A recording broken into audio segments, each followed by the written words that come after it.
esto es plenamente experimentada y sentida profundamente por el inocente y sufriente hombre del Calvario. Estaba oprimido por los poderes de las tinieblas, no tenía un rayo de luz para iluminar el futuro. Así que este cuadro de experimentar, de una plena realización de un sentido profundo de la separación, esta experiencia que Jesús tuvo en la cruz, esta es la experiencia de esta gente. Este es el fuego de la desesperación.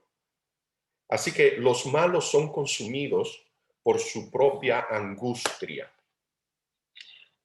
Ellos sufren la aceptación absoluta del hecho de que solo en Dios hay vida y que su decisión inexorable, la decisión que ellos han tomado, es que no lo quieren, no quieren a Dios ni lo toleran, ni a Él, ni a su reino de amor.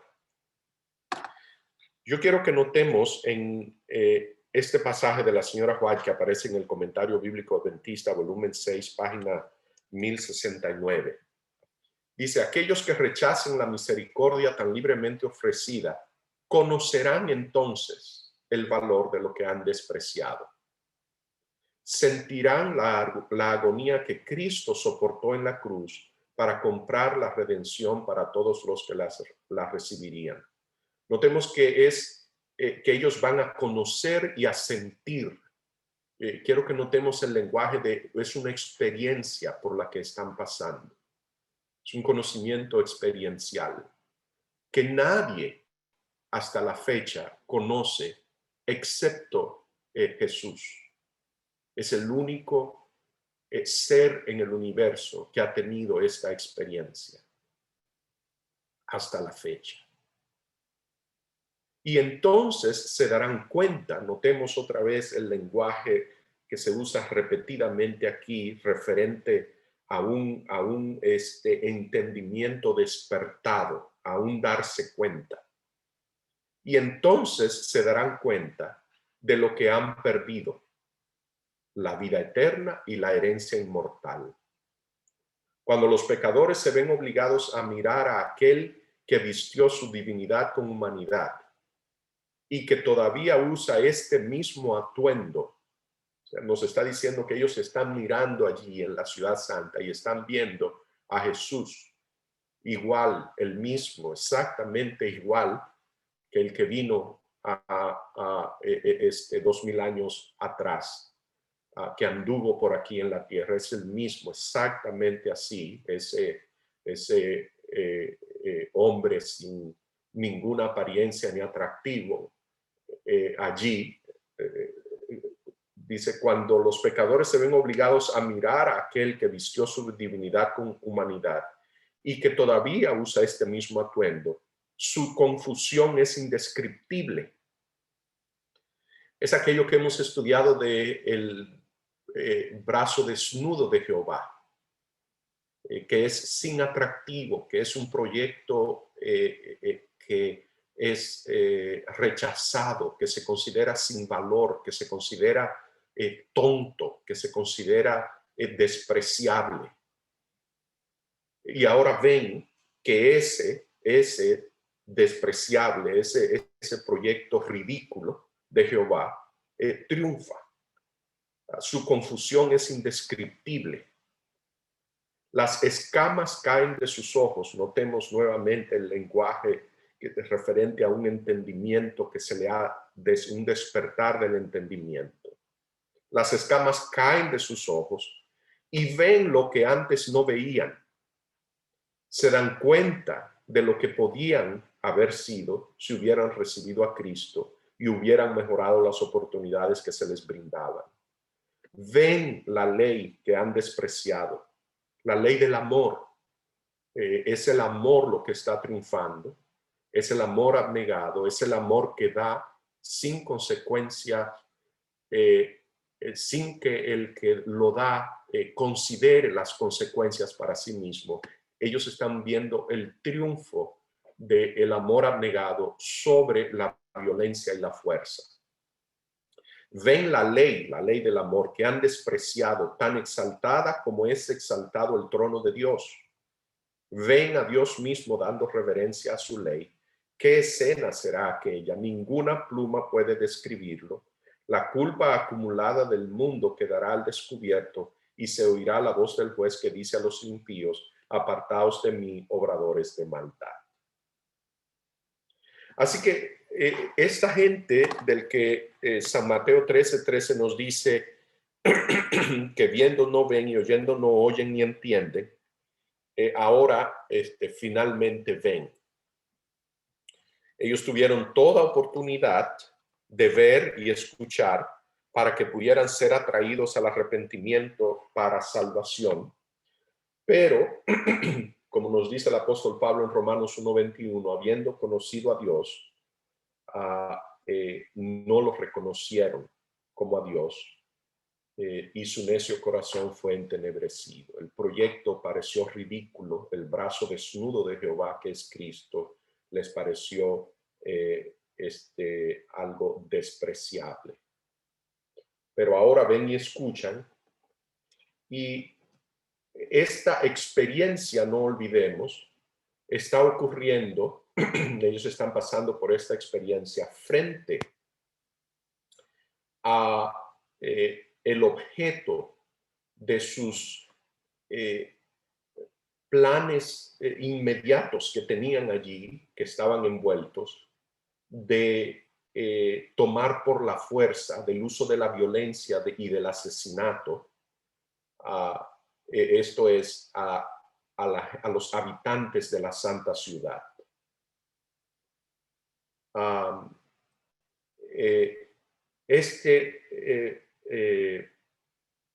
Esta experiencia, nos dice el Salmo 112, versos 1 al 3 y verso 10, dice: bienaventurado el hombre que teme a Jehová, su descendencia permanece para siempre.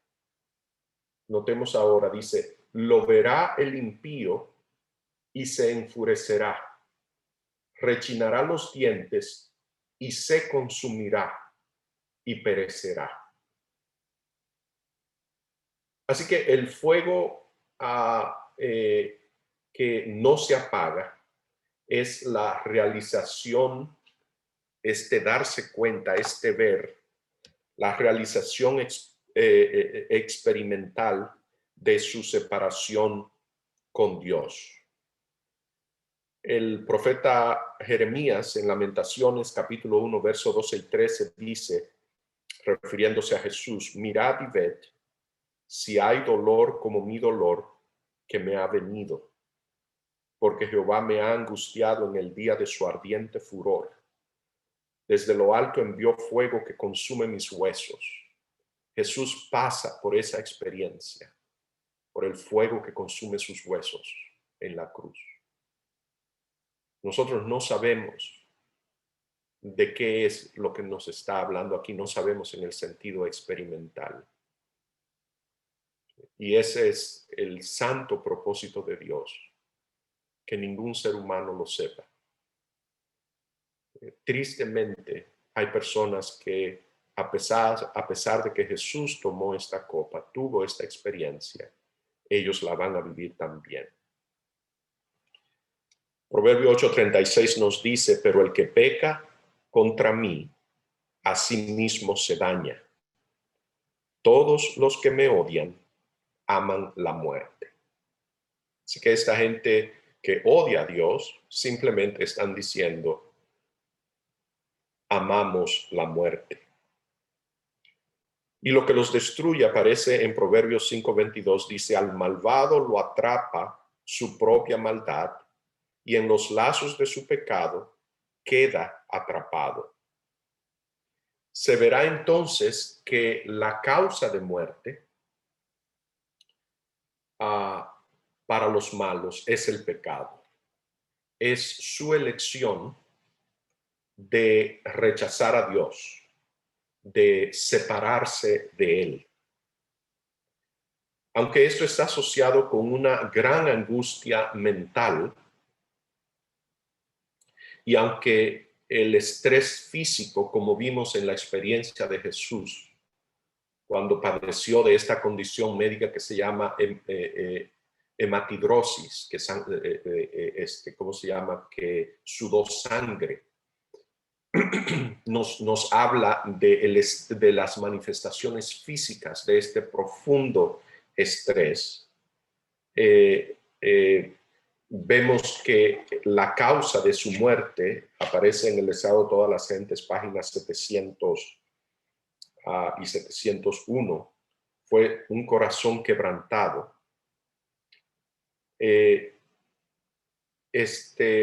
La causa de muerte es la carga del pecado. Eso es lo que produce estos efectos sobre ellos. Así que ese es el mecanismo físico de la muerte, pero la causa es como decir, alguien murió de fallo respiratorio. Sus pulmones, su sistema respiratorio no funcionó, falló, no les funcionó. ¿Pero qué causó la falla respiratoria? Fue un virus que se llama el virus del COVID, por usar un ejemplo. Puede haber sido una neumonía, puede haber sido influenza. Algo causó el fallo respiratorio. La causa de muerte es el virus del pecado.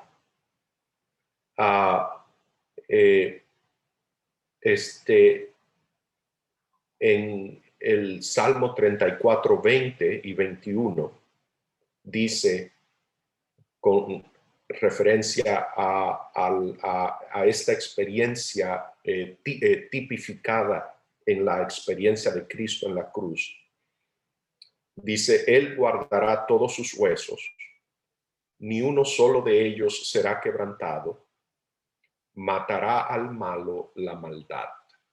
Así que lo que mató a Cristo fue la maldad. Lo que matará al malo en esta hora final es la maldad. Ellos simplemente, vuelvo y repito, están pasando por la experiencia por la que Jesús pasó en la cruz. Isaías 52:9 dice, pero vuestras iniquidades han hecho división entre vosotros y vuestro Dios, y vuestros pecados han hecho ocultar de vosotros su rostro para no oír. Así que la iniquidad es lo que produce división o separación entre Dios y sus criaturas. Hay 3 párrafos, no los quiero leer todos, que aparecen en el deseo de todas las gentes, pero quiero recomendárselos que lo hagan ustedes, que describe exactamente esto que acabamos de hablar. Es el último párrafo, el párrafo 3 de la página 700 y los 2 primeros párrafos de la siguiente página 701. Quiero leerles algunos detalles. Dice, no era el temor de la muerte lo que lo agobiaba a Jesús. No era el dolor ni la ignominia de la cruz lo que le causaba agonía inefable. Pero su sufrimiento provenía del sentido de la malignidad del pecado. Notemos que no es la angustia o la vergüenza de la cruz, ni es el temor a la muerte. Su sufrimiento provenía del sentido de la malignidad del pecado, del conocimiento de que por la familiaridad con el mal, el hombre se había vuelto ciego a su enormidad.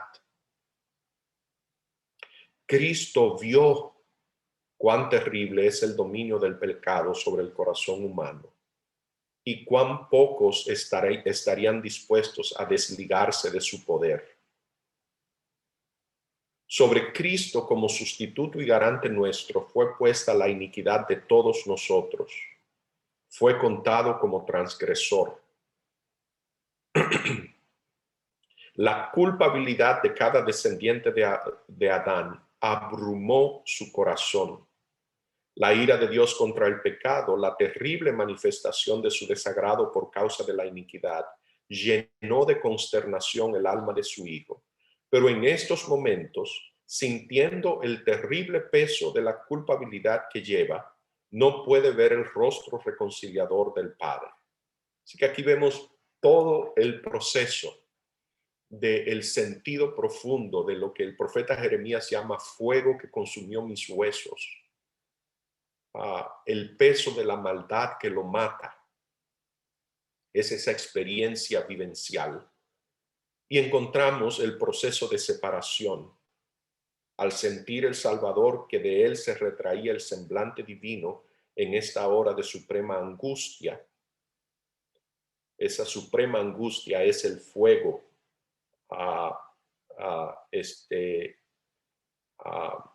que quema sus huesos. Atravesó su corazón un pesar que nunca podría comprender plenamente el hombre, que nunca podrá comprender plenamente el hombre. Tan grande fue esa agonía que apenas le dejaba sentir el dolor físico.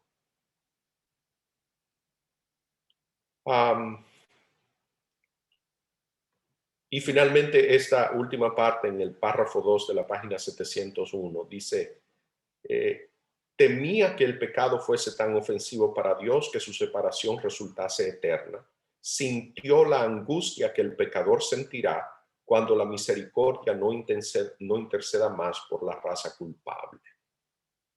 Así que aquí encontramos llanamente, nos está diciendo que esta es la experiencia por la que van a pasar estas personas y que esta angustia se representa como un fuego. El segundo fuego es fácil, lo hemos estudiado ya. Sabemos que es el fuego de el retirarse Dios y los elementos se destruyen a sí mismos porque no hay quien los sostenga. Las cosas terribles que han quedado, el apóstol Pedro las describe perfectamente bien, segunda de Pedro capítulo 3. Los elementos ardientes, las armas que quedaron enterradas durante el diluvio, salen a la superficie y producen un proceso oxidativo de destrucción después que este primer fuego de angustia y separación causó la muerte de los pecadores. Jesús le preguntó una vez a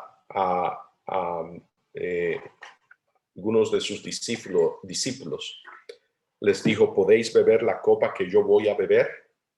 Esta copa, que es la separación, esto que acabamos de leer en el deseado de todas las gentes, es esa copa. El profeta Abdías lo pone de esta manera.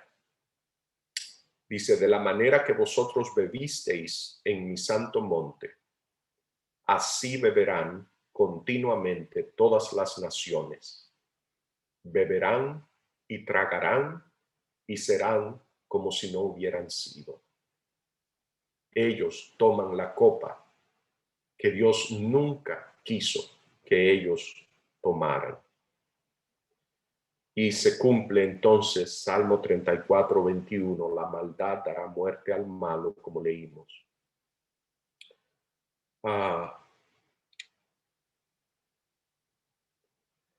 Y el profeta Ezequiel 11, 21 dice, mas aquellos cuyo corazón anda tras el deseo de sus idolatrías y de sus abominaciones, yo traigo su camino sobre sus propias cabezas, dice Jehová el Señor.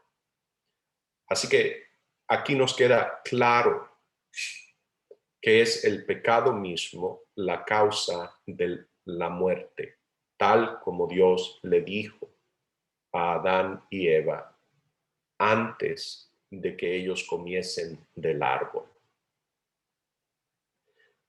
Yo voy a concluir con estas palabras y entonces voy a abrir a cualquier pregunta o comentario del tema de hoy o de cualquiera de los temas de las últimas 3 semanas que hemos venido desarrollando esta idea. Cuando el pecado entró al cosmos, produjo cambios. Cambió ángeles, los que hoy conocemos como demonios fueron ángeles una vez. Así que entre los cambios que produjo cambio en los ángeles. Cambió a seres humanos, cambió a animales, cambió las operaciones de la naturaleza. Pero hay algo que el pecado no cambió, y es que el pecado no cambió a Dios. Nada nuevo se introdujo en los caminos de Dios después de la entrada del pecado. Dios, que nunca había destruido, que nunca había matado, que nunca había castigado, y que nunca había hecho uso de la fuerza antes de la entrada del pecado, tampoco lo hizo ni lo ha hecho después que el pecado entró. La entrada del pecado en nada cambió ni a Dios ni a su ley eterna. Queda así demostrado que el amor, esto es, la esencia de su carácter y el fundamento de su ley,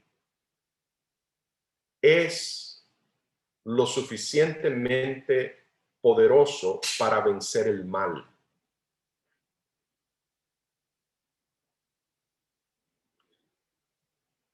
Mucha gente critica o entiende que el amor es insuficiente, que no es una herramienta apropiada para confrontar y mucho menos derrotar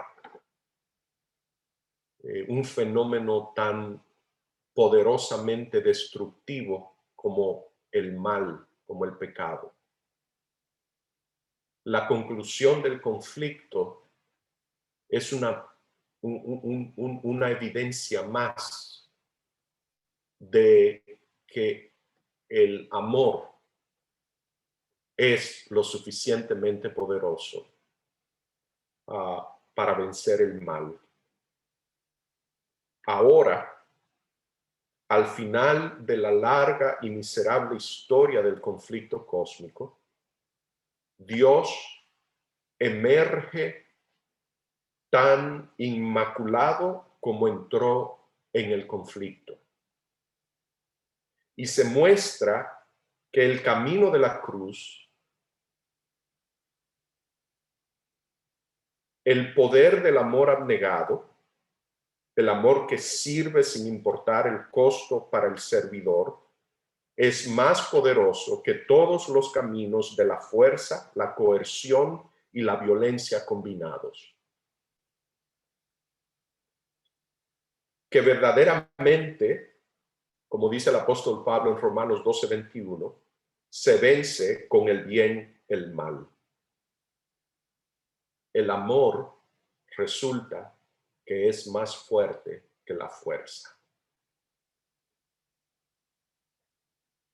Vamos a tener una palabra de oración y abrimos para preguntas en los minutos que nos quedan. Amante Dios y Padre, gracias, Señor, porque es fiel a sí mismo, porque no cambia. Gracias porque no cambia su carácter, no cambia sus caminos. Gracias, Dios, porque no cambia su ley, que es eterna. Gracias, Dios, por su fidelidad. Gracias, Dios, porque nos abre puertas de luz, puertas gloriosas, para que le conozcamos, para que miremos, contemplemos la belleza y la hermosura perfecta de su carácter. Y Dios, le rendimos la adoración que merece, que le pertenece, que es suya y que brota de un corazón agradecido, un corazón con entendimiento al contemplar esa belleza. Guíenos, Dios,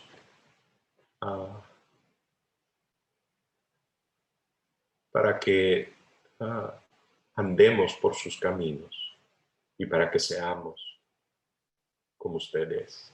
En el nombre de Jesús.